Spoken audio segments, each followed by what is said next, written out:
Αντιδρών, κύριοι βουλευτές, κυρία Γενική Γραμματέα του Υπουργείου Πολιτισμού, κύριοι δήμαρχοι, κύριε ταξίαρχε, αστυνομικέ διευθυντά της Μεσσηνίας, κύριε διευθυντά της Αμερικανικής Σχολής, κύριε Ντέιβις, ανασκαφέα του χώρου αυτού, κύριοι εκπρόσωποι όλων των θεσμικών και σημαντικών πολιτιστικών δομών της ευρύτερης περιφέρειας, κύριε Υπουργέ, χαίρομαι ιδιαίτερα γιατί σήμερα πραγματικά αποδίδουμε στον κόσμο, σε όλο τον κόσμο, στην παγκόσμια κοινότητα, ένα από τα σημαντικότερα μνημεία της χώρας μας.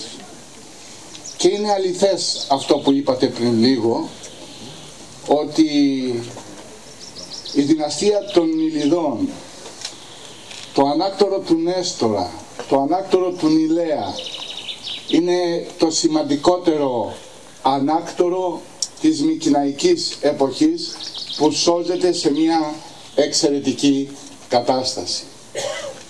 Και είναι ένας πόλος, ένας πυλώνας επικοινωνίας και ένας εξαιρετικός πυλώνας αυτοκριτικής όλων μας. Γιατί ακριβώς αυτός ο χώρος ενώνει αλλά και δείχνει τις προτεραιότητες που έπρεπε να έχουμε ως ελληνική κοινωνία.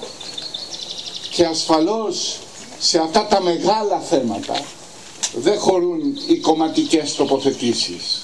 Είναι εξαιρετικά κρίσιμο, κύριε Υπουργέ, ότι θα πρέπει από εδώ και πέρα να πορευθούμε με την πηξίδα του εθνικού συμφέροντος και με κύριο γνώμονα το εθνικό συμφέρον. Είναι το μόνο που μπορεί να ενώνει δυνάμεις, είναι το μόνο που αποτελεί θεμελιώδη υποχρέωση όλων μας, είναι και το μοναδικό όμως που ξεκαθαρίζει και δείχνει το δρόμο στο πολιτικό μας σύστημα. Χαίρομαι ιδιαίτερα γιατί η εφορία αρχαιοτήτων της Μεσσηνίας βρίσκεται στην ευχάριστη θέση μετά από την εξαιρετική συνεργασία που είχαν με τις υπηρεσίες της περιφέρειας Πελοποννήσου, την διαχειριστική της αρχή, προκειμένου μέσα στον προβλεπόμενο χρόνο να ολοκληρωθούν όλες αυτές οι διαδικασίες. Κυρίες και κύριοι, θεωρώ εξαιρετικά σημαντικό να πω ότι αυτό το έργο χρηματοδοτείται αυστηρά από το περιφερειακό πρόγραμμα της Περιφέρειας Πελοποννήσου. Η χρηματοδότηση οφείλεται και είναι στοιχισμένη πίσω από την εξαιρετική προσπάθεια αλλά και την συνεννόηση που υπάρχει με το Υπουργείο Πολιτισμού.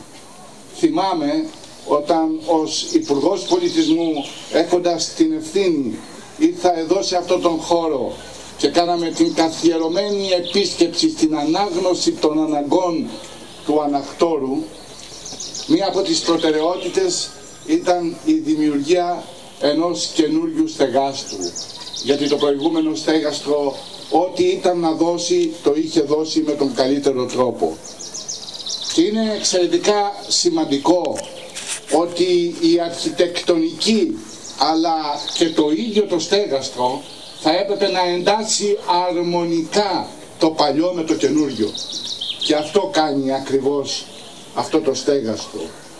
Οι αρχιτεκτονικές του ροπές, τα αρχιτεκτονικά του στοιχεία αλλά και τα αρχιτεκτονικά του μηνύματα δημιουργούν ένα ανοιχτό υπαίθριο μουσείο, προσβάσιμο πλέον σε όλους τους ανθρώπους, ακόμα και σε αυτούς που χρειάζονται ειδικές ρυθμίσεις.